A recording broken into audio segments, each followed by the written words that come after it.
Demi menjaga kelestarian lingkungan, aksi bersih-bersih dilakukan di sejumlah daerah.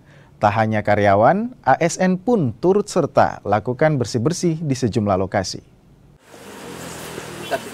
Pegawai Amaris Hotel Gorontalo bersama tim Kompas Gramedia menggelar aksi bersih-bersih sampah di objek wisata Sungai Longalo, Bone Bolango. Salah satu objek wisata ini mulai dipenuhi sampah plastik seiring makin banyaknya wisatawan yang datang. Aksi bersih sampah ini dikemas dengan gerakan grebek sampah. Aksi ini sudah dilakukan sejak awal tahun ini dan setiap kali bergerak, karyawan bisa mengumpulkan hingga 50 kg sampah plastik. Kita mencari tempat yang banyak sampah yang tidak disentuh sama masyarakat.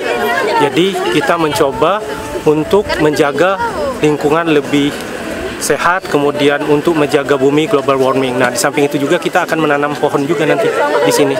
Kita sudah melakukan beberapa titik. Ini jadi kita ngambil di daerah Bone Bolango, Kabupaten Bone Bolango ini, karena ini belum kita datangin. Nah, kemudian mungkin nanti akan beberapa kabupaten yang ada di Gorontalo nanti akan kita datangin dan kita akan survei, kita akan mengadakan lagi itu seperti itu. Di dalam sebulan itu 1 kali kita. Ini berlaku seluruh Indonesia. Jadi grup Santika Indonesia Resort itu yang ada di seluruh Indonesia kita sama-sama mengadakan Santika Sahabat Bumi ini. Selain di Gorontalo, aksi bersih-bersih sampah juga dilakukan di Ambon. ASN Pemkot Ambon menggelar aksi bersih-bersih sampah di sejumlah ruas jalan di kota Ambon, Maluku. Aksi bersih sampah ini juga dirangkaikan dengan peringatan World Cleanup Day 2025.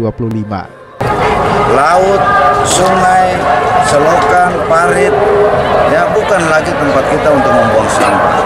Buanglah sampah pada tempatnya, tempat-tempat yang disediakan oleh pemerintah.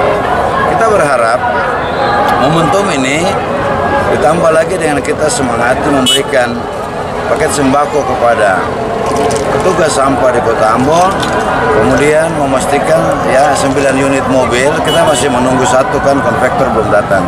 Mudah-mudahan ini menjadi momentum untuk kebangkitan Kota Ambon untuk bersih dari sampah. Selain aksi bersih sampah, Pemkot juga memberikan paket sembako kepada petugas kebersihan.